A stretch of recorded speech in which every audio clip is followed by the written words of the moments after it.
Hello there everyone, welcome to the channel if you're new, welcome back if you aren't. I am EDJ, and now we are continuing with a brand new series for Mondays. So I did a poll about a little over a week ago, and I was shocked because when I made this poll, I didn't expect so many people to actually turn up. I expected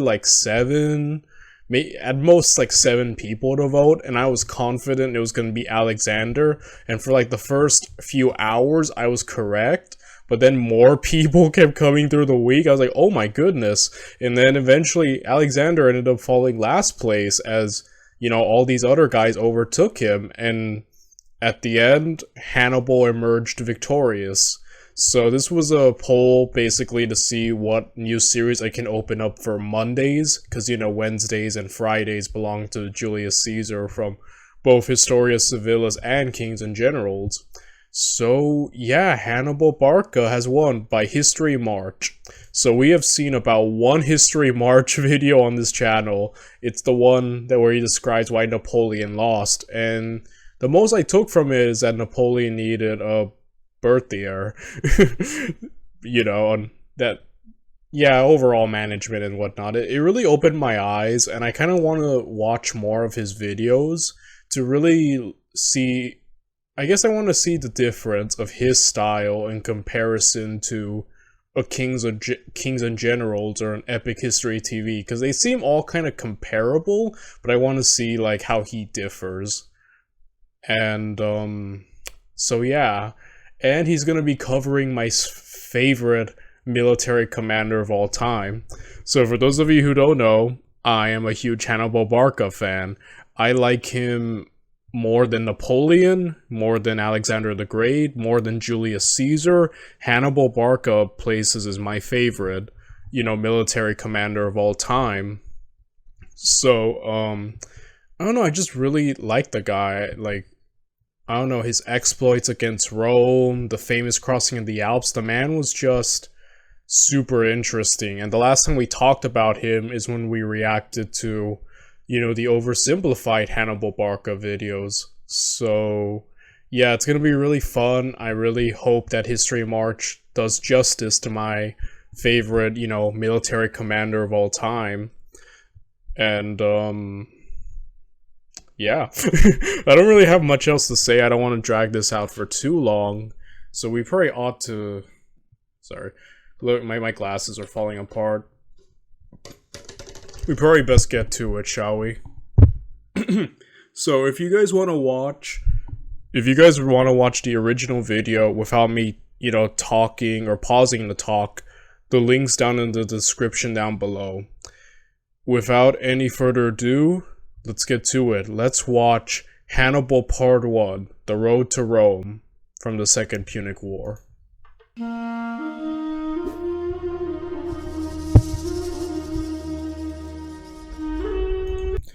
The result of the war in Sicily had not broken the spirit of that commander. He regarded himself as unconquered. I'm guessing that's a reference to Hannibal's dad, who was upset that Carthage gave up or surrendered during the First Punic War while he was still fighting. So, yeah, that's who I'm assuming. After General Hasdrubal the Fair was assassinated by a Celtic slave, 26-year-old Hannibal was elected as the new Carthaginian commander.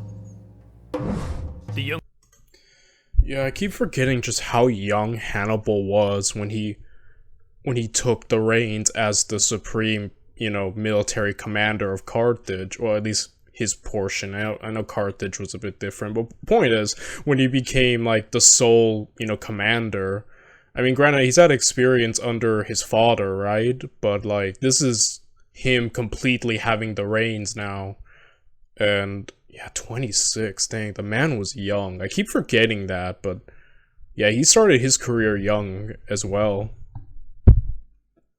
Young general immediately made plans to invade Rome, but he couldn't begin the campaign before strengthening Carthage's control over the Iberian Peninsula. Yeah, so I guess he's gonna skip over some of the origins of Hannibal. So, yeah, kind of like I mentioned, Hannibal's dad was upset that, you know, Carthage lost the first wars. So he goes over to Spain and essentially kind of almost forms his own little kingdom. I think he forms a city called New Carthage, Carthago Nova, and yeah, he kind of becomes his own like independent force, and you know, he helps pay off. I think he was helping pay off a lot of the debt, you know, that Carthage owed to Rome, and I think they were. I know that the big thing is that, you know, Hannibal's dad really hated Rome. And the thing is, he instilled all that hatred of Rome into his son. He like transferred it. I think I forgot. It was in the temple of their god, or one of their gods, Moloch or Baal. And he basically made his son swear an oath to forever be Rome's enemy. So, like, he instilled hatred of Rome into his son. And, yeah, that would also help with the hostility Hannibal had towards Rome later. And I believe at this time, Rome was kind of feeling a little bit worried that Carthage was recovering. Specifically through, like, you know, the Hannibal and his family. Like, they were paying off their debt, and they, you know, through I think the silver mines of Spain, they were famous for their silver mines, and Rome kind of was a bit weary, you know, at how fast they were recovering. So yeah. So Hannibal went to work. He launched 2 highly successful campaigns in 221 and 220 BC. Extending Carthaginian influence beyond the Tagus River. But while on the return route to New Carthage, Hannibal was taken by surprise by a coalition of Iberian tribes.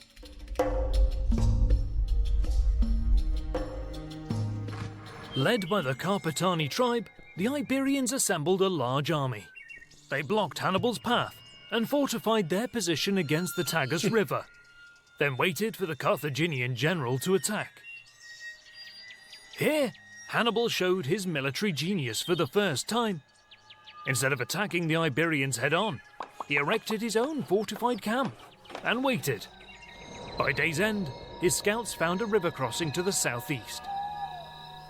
During the wee hours of the night, Hannibal ordered a small contingent to stay in the camp and keep all the campfires burning, creating the illusion that the whole Carthaginian army was still encamped. We're still encamped. Okay. Alright, so I guess he's gonna try to go around, huh? Or get the jump on them, right? Meanwhile, he led his army on a swift flanking maneuver further up the river.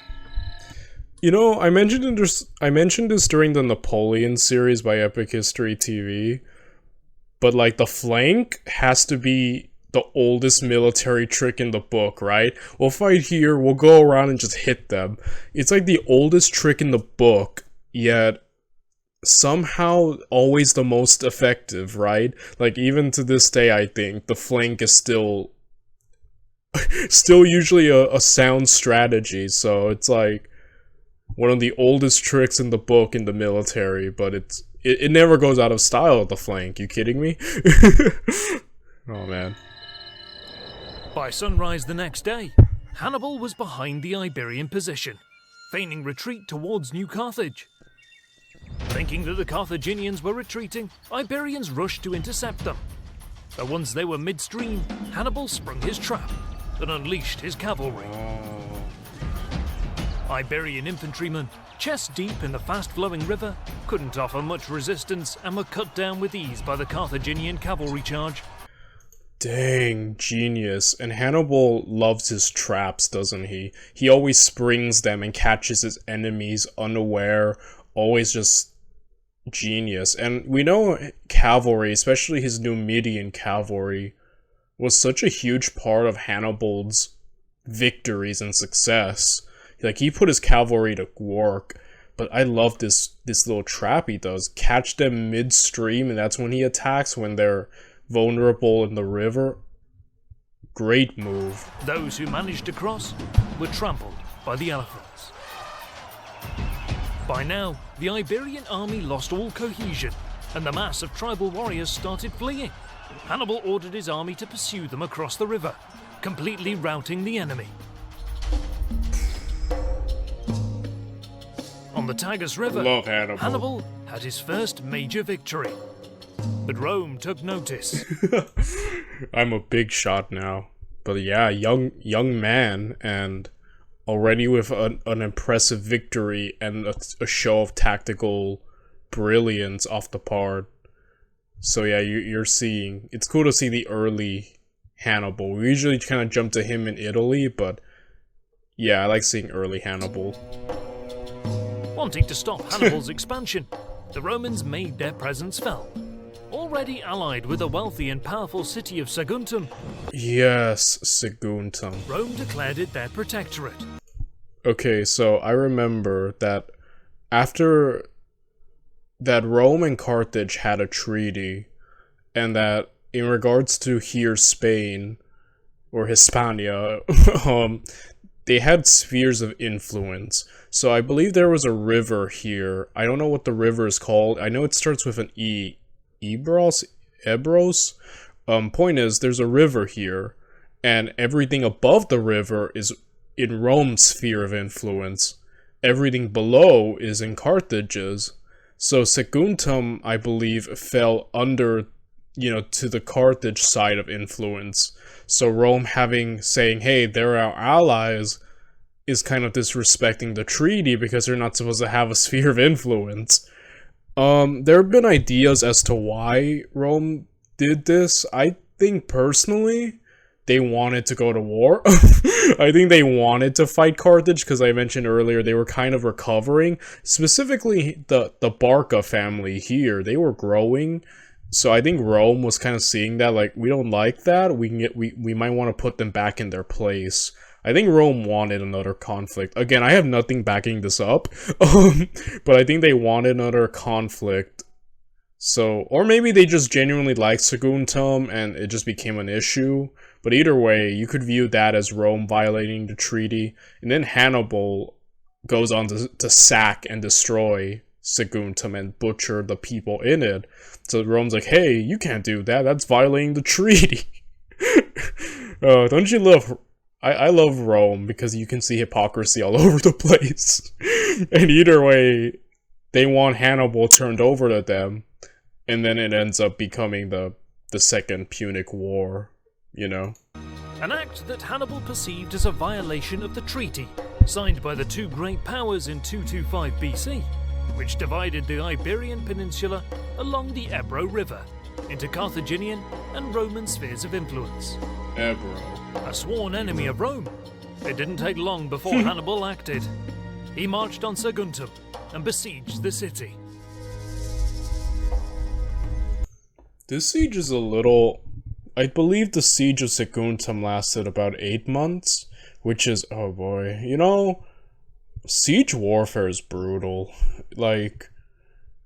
as we look in the Caesars, series by kings and generals and Historia Civil, it's just... siege warfare is brutal, especially if it drags on forever. Like, I don't know. I'd rather just have a pitched battle outside than be besieged by an enemy where you just kind of have to wait, and then it's always a starving game, or like they have to sack or like attack. I don't know. But like sieges are like, I think some where war can get really, really ugly. I mean, it's already ugly, but like sieges is where things just get like brutal. Like recently, I remember watching the siege of Alesia. That was a brutal affair. But yeah, just point is like sieges, man. And like some would just last for really long times. I don't know about the average siege duration during this time, but I believe this wasn't even that long. Or at least I don't think it would be considered long. Okay, don't take any of that what I just said to heart, because I don't know the average time of sieges, especially during this period of history. But either way, still, even to us listening, it's like 8 months. Oh my goodness. And Rome didn't really help. I think they were at war with other people. I know during the Second Punic War, weren't they at war with Macedon or something? I think at this point they're also at war with someone. Point is, Rome's usually fighting people, so, you know, maybe that's why they didn't help, but either way. In 219 BC, Carthaginian army reached the outskirts of Saguntum. The city was heavily fortified, situated atop steep slopes and cliffs, high above the surrounding plain. Saguntines requested aid from Rome, but the Romans were busy fighting the Illyrians. Nevertheless, with provisions stockpiled, Saguntum was prepared. Besieging it would not be easy. Hannibal installed a blockade around the entire city and placed most of his force at the western end. Saguntines stubbornly kept pushing every Carthaginian assault back, but the siege went on for months, and the many I don't think he mentioned it, but didn't Saguntum technically attack first? At least that's what Oversimplified, I think, stated in his video, that like the Saguntines technically attacked first, which prompted Hannibal in retaliation. I don't know. I know. But yeah, I'm not sure. I might have to look that up myself. I don't know in how Oversimplified ranks among the most historically accurate. I mean, I know he is accurate, but like, to what degree compared to a Historia Civilis or a Kings and Generals or an Epic History TV? You know, I've had some people be like, well, Oversimplified leaves out stuff, or I'm not sure. Yeah, that was just something that I remembered, you know, so I'm not sure. assaults gradually wore down portions of the wall. Eventually, the defenders had to abandon their outer defences and form up behind the inner wall. Slowly and relentlessly, Hannibal's army made progress. And after 8 brutal months, the Saguntines made their last stand at the citadel. Soon after, the city fell. Inhabitants that survived the siege were either killed or sold into slavery.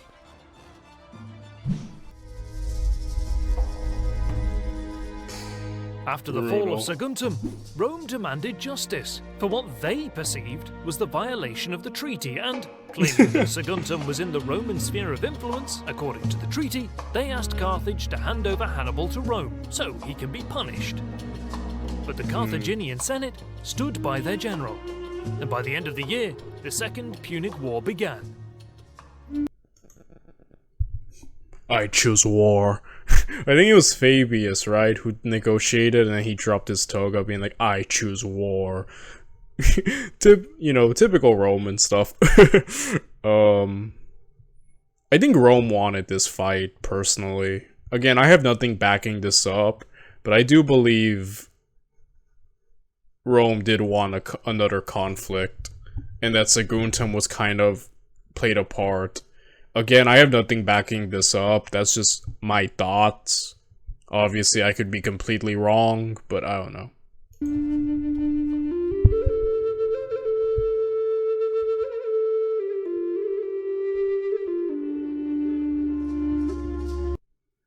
Take part in the large-scale battles of War Thunder, an epic multiplayer action game with military vehicles, tanks break.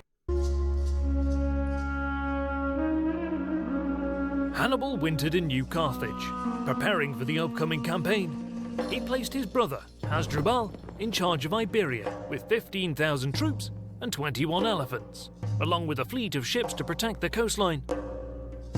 To break possible tribal allegiances, around 15,000 Iberian infantry was swapped for 15,000 African infantry, who were more reliable, sending the Iberians to Carthage and Libya to bolster defences against a possible Roman landing. And in the spring of 218 BC, with the full support from the Senate, Hannibal marched out of New Carthage with 54,000 infantry and 8,000 cavalry, dividing his army into 3 columns.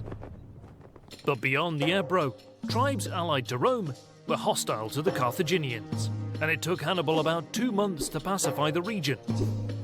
He placed around 10,000 troops under the command of Hanno, ordering him to establish a line of defense on the Ebro against possible incursions into Carthaginian territory. With 38,000 infantry, 7,000 cavalry, and 37 elephants left at his disposal, Hannibal crossed the mountains and encamped on the other side of the Pyrenees. Meanwhile, the Romans divided their forces. Their plan was to send Consul Publius Cornelius Scipio to intercept Hannibal in Iberia. Simultaneously, Consul Tiberius Sempronius Longus sailed to Sicily with the intent of attacking Carthage itself, if Scipio managed to stop Hannibal's advance. Additional Roman forces were left to guard the recently conquered Gallic lands in the Po Valley, a region the Romans called Cisalpine Gaul. Back at the foot of the Pyrenees Mountains, Hannibal laid the groundwork for the invasion. Rather than fighting his way towards Rome, he did everything to avoid conflict with the Gallic tribes, mostly paying them for free passage through their territory, promising that his only interest is to fight Rome. Moreover, Carthaginian messengers returning from the Po Valley assured Hannibal that the Gallic tribes there would welcome him, and that they already began hostilities against Rome in anticipation of his arrival. This was welcomed news for Hannibal, because he knew the Po Valley could provide the manpower and act as a staging point for operations into Roman territory. As Hannibal approached the River Rhone, Scipio's army disembarked at Massalia to resupply while on their way to Iberia. The Roman general knew that Hannibal crossed the Pyrenees, but he wrongly estimated that the Carthaginian general was still far from the Rhone. In truth, Hannibal's army was only 4 days' march away from Massalia.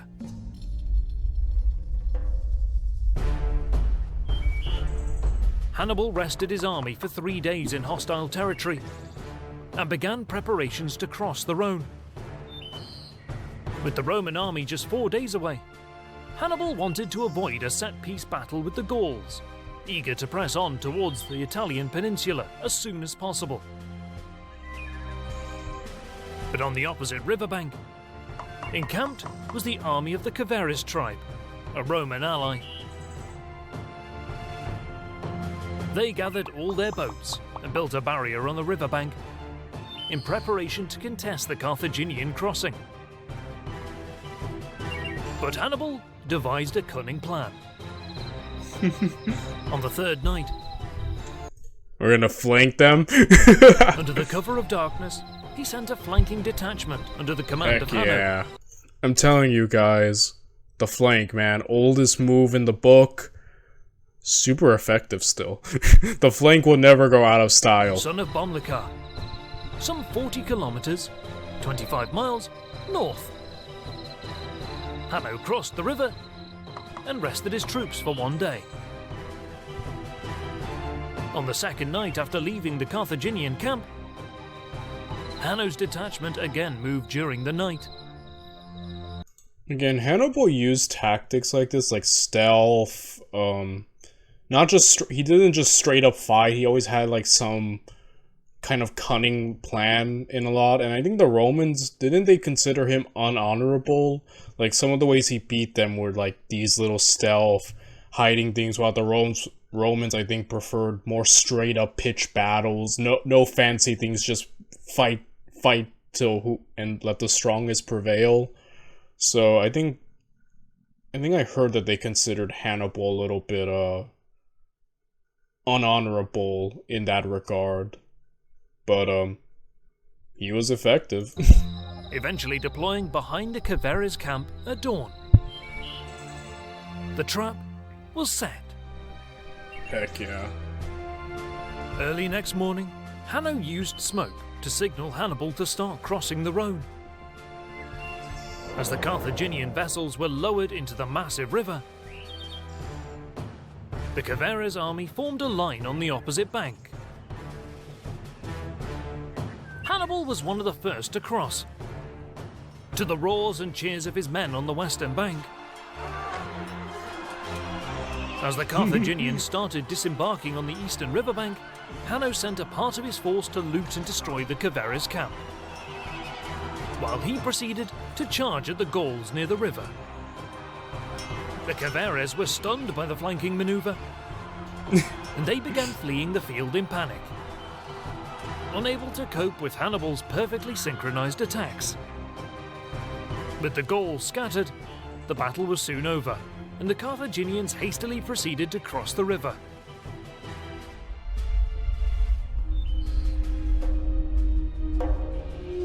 Most of Hannibal's troops crossed the Rhone by the end of the day, while it took another day to get the elephants across the river.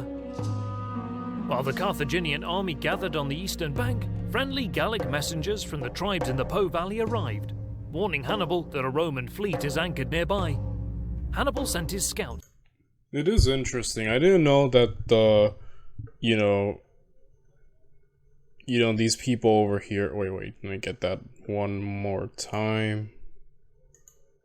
Nearby, Hannibal arrived, warning Hannibal that messengers from.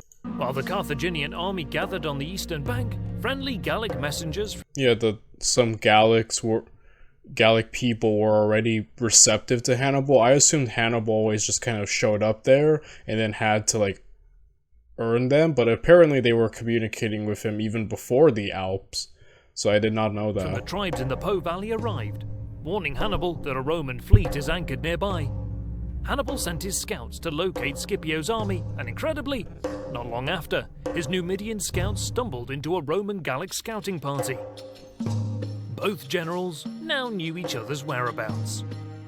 Scipio quickly moved north to confront Hannibal, but by the time the Romans reached the crossing point a few days later, only an empty Carthaginian camp was left behind.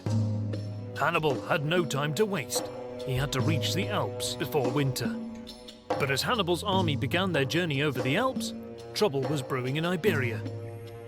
Scipio placed his brother Gnaeus Cornelius Scipio Calvus in charge of leading the army into Iberia, while he headed back to the Po Valley to assume command of the Roman troops there and prepare for the Carthaginian invasion.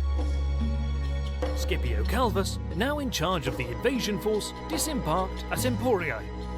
The Greek trading cities and the Iberian tribes in the region welcomed the Romans.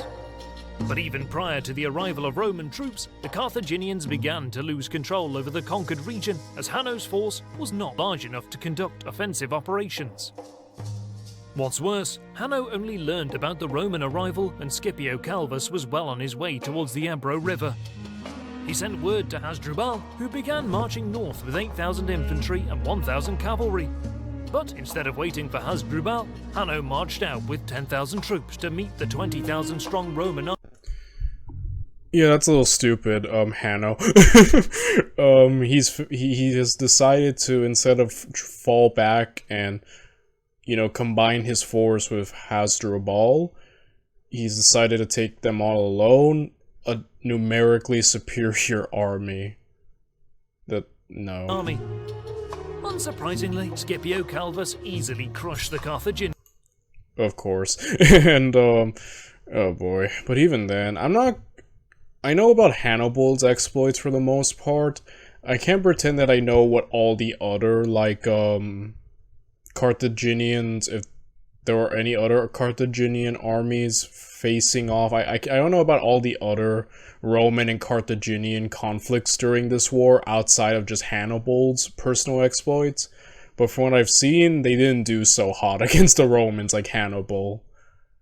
And that's kind of the thing about this war. This really was just Hannibal doing all the heavy lifting. He basically carried Carthage. And I often kind of joked, and when I used to talk about this with people, and I kind of joked that it felt more like Hannibal versus Rome rather than Carthage versus Rome. It's really more as Hannibal's war, I feel, more than anything, So, again, yeah. Killing 6,000 and capturing 2,000 troops, along with Hanno himself. Once Hasdrubal arrived, he didn't have enough troops to meet the Romans in battle, so he launched fast-moving raids along the coast. Carthaginian raiders killed many Roman sailors as they were foraging, reducing the effectiveness of the Roman fleet by half. Nevertheless, Wow. Rome now had full control over Iberia north of the Ebro River, a serious blow to the Carthaginian war effort. Moreover, northern Iberia would become a base of operations for Roman incursions into Carthaginian territory south of the Ebro River. Meanwhile, having marched his forces over the Alps, Hannibal would soon turn the Italian peninsula into a war zone, in a campaign that would elevate him to a general of legendary status. Heck yeah. Okay, so the ride is thanking people. Okay. While the location of the route through the Alps has been a matter of debate among historians, Hannibal's march through Europe's highest mountain chain became the stuff of legends. Certainly, like, one of the most impressive military feats, of all time. Even though you could argue that it kind of screwed him in the long run because of how many men he lost, and him having to be very reliant on, the Gallic people who were, I think, a bit fickle, I think is what they were called.